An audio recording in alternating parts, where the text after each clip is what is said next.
ರಿಷಬ್ ಶೆಟ್ಟಿ ಅವ್ರನ್ನ ನಾವು ಕೆಲವು ವರ್ಷಗಳ ಹಿಂದೆ ನೋಡ್ತು ಅಂತಂದ್ರೆ ಒಬ್ಬ ಫನ್ ಲವಿಂಗ್ ಎಂಟರ್ಟೈನಿಂಗ್ ಆಕ್ಟರ್ ಆಗಿ ಕಾಣಿಸ್ಕೊಳ್ತಾ ಇದ್ರು. ಅಂಟಿಲ್ ಕಿರಿಕ್ ಪಾರ್ಟಿ ಸಿನಿಮಾ ಅವರು ತಮ್ಮ ನಿರ್ದೇಶನ ಹಾಗೂ ನಟನೆ ಎರಡರಲ್ಲೂ ಕೂಡ ಮನೋರಂಜನೆ ಅವರ ಸಿನಿಮಾಗಳಲ್ಲಿನ ಕೇಂದ್ರ ಬಿಂದು ಅಂತ ಹೇಳ್ತೀನಿ.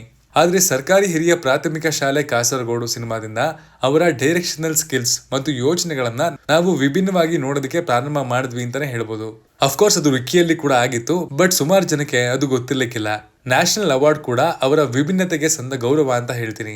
ಮಕ್ಕಳನ್ನ ಕೂಡ ಇಟ್ಕೊಂಡು ಒಂದು ಕಲಾತ್ಮಕ ಸಿನಿಮಾನ ಮಾಡಿ ಮನೋರಂಜನೆಯ ಜೊತೆಗೆ ಬಾಕ್ಸ್ ಆಫೀಸ್ ಕಲೆಕ್ಷನ್ ಕೂಡ ಮಾಡಬಹುದು ಅನ್ನುವಂತಹ ಸಂದೇಶವನ್ನ ಕನ್ನಡ ಚಿತ್ರರಂಗದ ಫಿಲ್ಮ್ ಮೇಕರ್ಗಳಿಗೆ ಕೊಟ್ರು.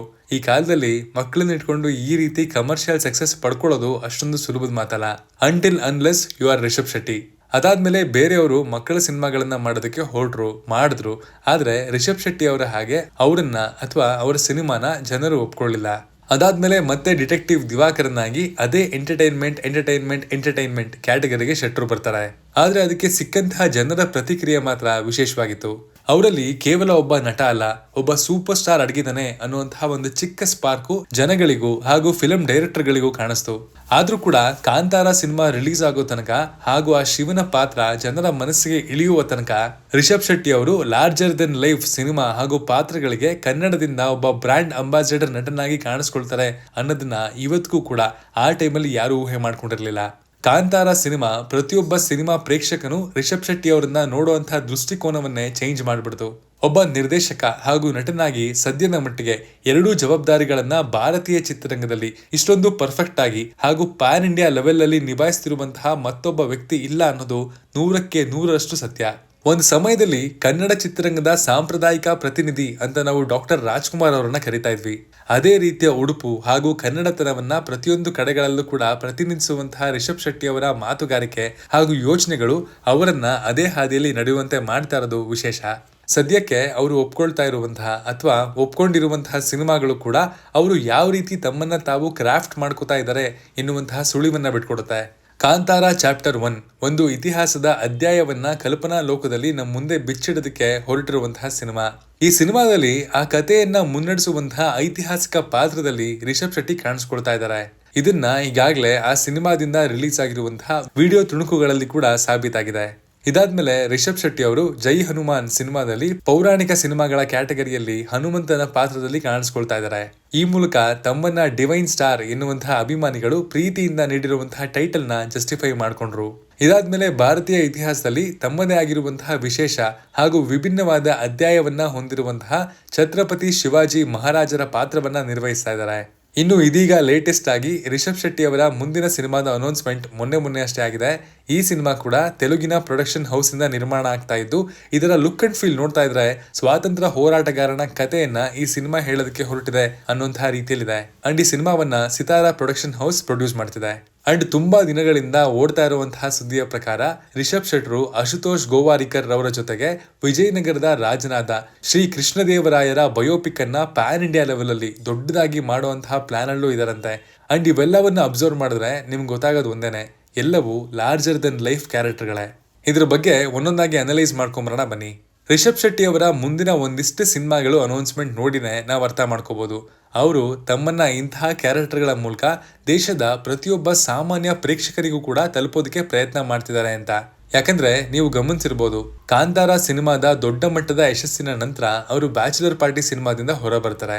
ಯಾಕಂದ್ರೆ ಒಂದು ಸಲ ದೊಡ್ಡ ಮಟ್ಟದ ಬ್ಲಾಕ್ ಬಸ್ಟರ್ ಸಿನಿಮಾಗಳಲ್ಲಿ ಜನರು ನಿಮ್ಮನ್ನ ಇಷ್ಟಪಡೋದಕ್ಕೆ ಪ್ರಾರಂಭ ಆದ ಮೇಲೆ ನೀವು ಯಾವ ರೀತಿಯ ಪಾತ್ರಗಳನ್ನ ಮುಂದೆ ಮಾಡ್ತೀರಾ ಅನ್ನೋದ್ರ ಮೇಲೆ ಜನರು ನಿಮ್ಮನ್ನ ನೋಡುವಂತಹ ರೀತಿಯಲ್ಲಿ ಬದಲಾವಣೆಗಳು ಕಾಣಬಹುದು ಅನ್ನುವಂತಹ ಕಾರಣಕ್ಕಾಗಿ ರಿಷಬ್ ಶೆಟ್ಟಿ ಇದೊಂದು ಒಳ್ಳೆ ನಿರ್ಧಾರವನ್ನ ಮಾಡಿದ್ರು.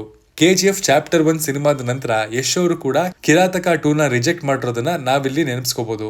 ಪ್ರತಿಯೊಬ್ಬ ಸ್ಟಾರ್ ಕೂಡ ತನ್ನನ್ನ ಒಂದು ಮಾರುಕಟ್ಟೆಯಿಂದ ಇನ್ನಷ್ಟು ದೊಡ್ಡ ಮಟ್ಟಕ್ಕೆ ತಗೊಂಡೋಗ್ಬೇಕು ಎನ್ನುವಂತಹ ಪ್ರಯತ್ನದಲ್ಲಿ ಇಂತಹ ಬದಲಾವಣೆಗಳನ್ನ ಮಾಡ್ಕೊಳ್ಳೇಬೇಕಾಗುತ್ತೆ.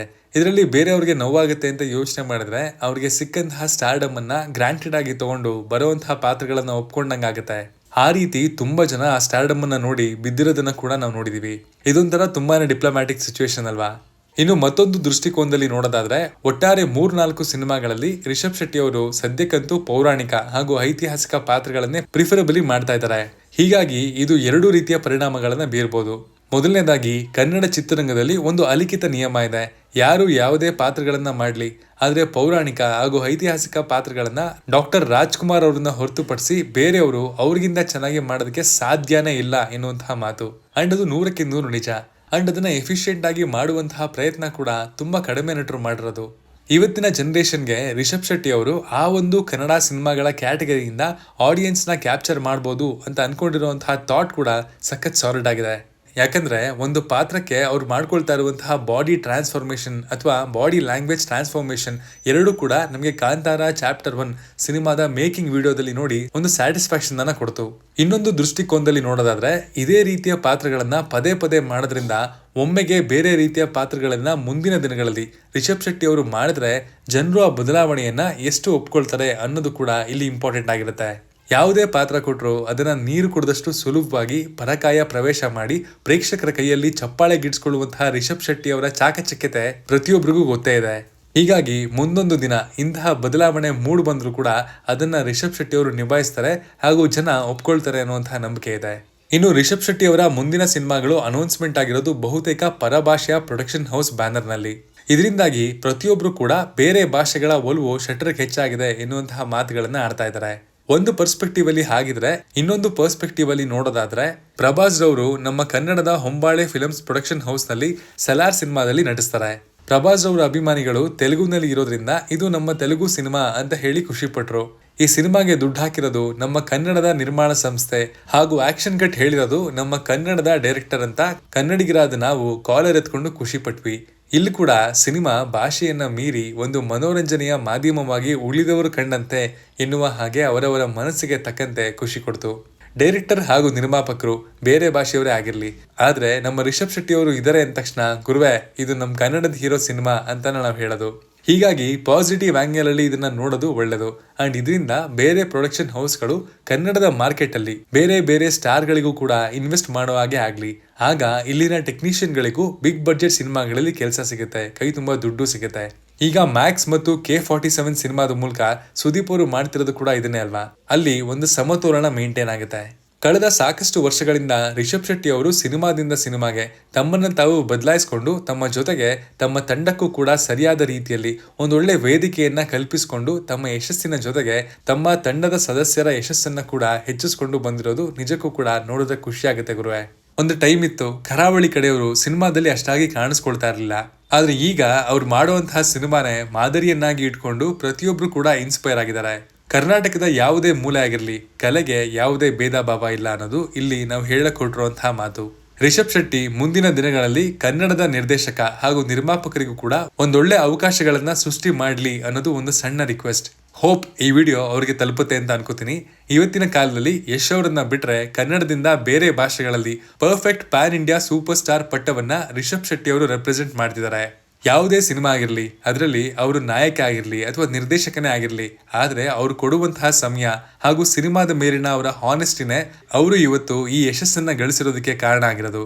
ಸಿನಿಮಾಗಳಿಗೆ ಕೇವಲ ದುಡ್ಡಲ್ಲ, ಅದಕ್ಕಿಂತ ಹೆಚ್ಚಾಗಿರುವಂತಹ ವಿಶೇಷ ಅಂಶಗಳನ್ನ ಕೂಡ ಇನ್ವೆಸ್ಟ್ ಮಾಡ್ಬೇಕಾಗತ್ತೆ. ಅದನ್ನ ನಾವು ರಿಷಬ್ ಶೆಟ್ಟಿ ಅವರ ಫಿಲ್ಮಿ ಕೆರಿಯರ್ ಅಲ್ಲಿ ನೋಡಿ ಅರ್ಥ ಮಾಡ್ಕೋಬಹುದು ಅಂಡ್ ಕಲಿಬಹುದು.